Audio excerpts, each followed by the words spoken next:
আপনারা সকাল 10টা থেকে এসছে শুনলাম।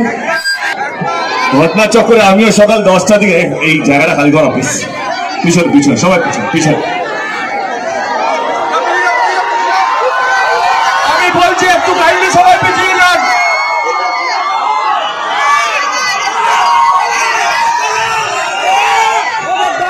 আমিও সকাল 10টা থেকে প্রচারে আছি। সকালবেলা ঝাড়গ্রামে ছিলাম, এখন এখানে, এরপরে যাব বঙ্গাতে।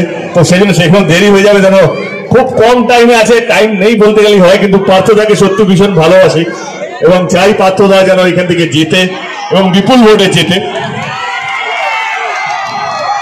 আমার কোথাও যেন মনে হয় কি রাজনীতির মধ্যে ভদ্রলোকের দরকার, খুব অত্যন্ত দরকার, এবং শিক্ষিত লোকের দরকার, মার্জিত লোকের দরকার, যে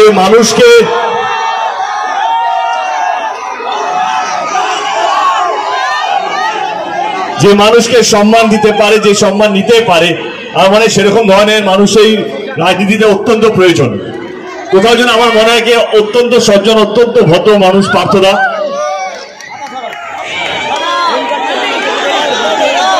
যদি আপনাদের মনে হয় আমাদের প্রার্থী আমার খুব কাছের মানুষ, আমার দাদা, আপনাদের হয়ে আগামী দিনে কাজ করবে, তাহলে 20 তারিখে নিজের ভোটটা নিজে দিয়ে 4 নম্বর ইভিএম মেশিনে বাটনটা টিপে আমার দাদাকে বিপুল ভোটে জয়যুক্ত করবেন। ভালো থাকবেন, অসংখ্য অসংখ্য ধন্যবাদ এরকম ভাবে পাশে থাকার জন্য। আজকে সত্যি অনেকদিন পর প্রচন্ড গরম বেড়েছে, গরম পড়েছে, গরমে নিজের লক্ষ্য রাখবেন, ভালো থাকবেন। আর পার্থদার দেওয়ার পরে আশীর্বাদ যদি কিছু বেঁচে থাকে আমার জন্য রাখবেন,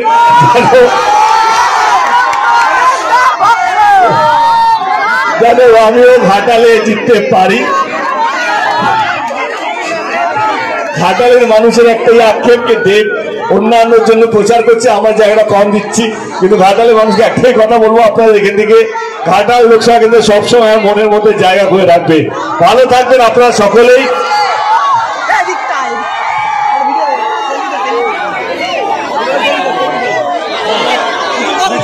ভালো থাকবেন। ঈশ্বর আমাদের সবারই মঙ্গল করুক। আরেকবার বলছি, পার্থদা যেন এখান থেকে বিপুল ভোটে জয় হয়। ভালো